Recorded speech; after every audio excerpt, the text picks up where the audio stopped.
The meeting house at Enfield was quiet that morning, not the quiet of hungry hearts, the bored kind, the half asleep kind. It was a warm Wednesday in July of 1741, and the people of Enfield, Connecticut had come the way they'd come 1,000 Wednesdays before, to fulfill an obligation more than to meet with God. A slender man with a weak voice walked to the pulpit. He sat down a sheaf of papers. He did not look up. He lowered his eyes to the page and began to read in a flat, monotone voice. And 20 minutes later, grown men were gripping the pews to keep from sliding onto the floor. Welcome to Lift Up Your Day, a 5-minute devotional, short stories with a biblical heartbeat. I'm Rodney Coe, and today the most famous sermon ever preached on American soil, and the shy bookworm God used to shake a whole town awake. His name was Jonathan Edwards. He pastored up the river in Northampton, and that Wednesday he was only filling the pulpit for a friend. Edwards was no thunderer. He never paced the platform or waved his arms. People respected him. They did not expect to remember him. What Enfield did not know that day was that this quiet man had already watched God do the impossible once before. 7 years earlier in his own church, a season of grace swept 300 souls into the kingdom in only a few months. Edwards wrote it down in a little book, and then that book crossed the ocean and set hearts on fire all over again. The flames had been moving toward Enfield for a long time, and that Wednesday they finally arrived. The text was Deuteronomy 32:35. Their foot shall slip in due time.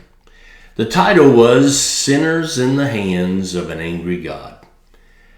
He read it in a monotone, eyes on the paper, never raising his voice, and something began to move through that room that Enfield had never felt before.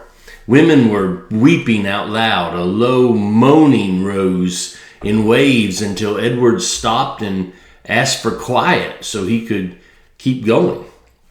He asked again, but they couldn't hear him.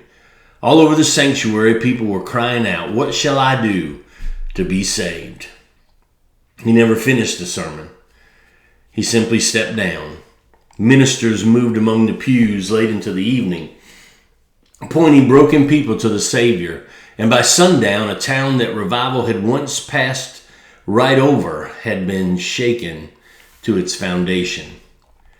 Here's the part I can't get past. Edwards did not climb into that pulpit cold. For years, he had worn grooves in the floor of his study. He had fasted. He had wept over his people long before he ever read them a word about an angry God. The fire in that meeting house was lit somewhere else first, in a quiet room, on his knees. There's an old Hebrew word for what happened at Enfield. The word is shove. It means to turn back, to come home. Revival is what happens when people who have drifted finally see how far they have drifted and make the long walk home. The psalmist prayed for exactly that. Will you not revive us again that your people may rejoice in you? That's Psalm 85:6. Maybe this finds you in a season where prayer feels hollow and God feels 1,000 miles away. Hear me. That's exactly how Enfield felt on the morning of July 8th, 1741. God did not come down because those people were confident. He came down because a few of them were finally desperate. And the same God who met them in that meeting house is the same God of this very breath you are breathing right now. He has not changed. The only question left on the table is whether we are willing. And that, friend, is how God lifts up your day.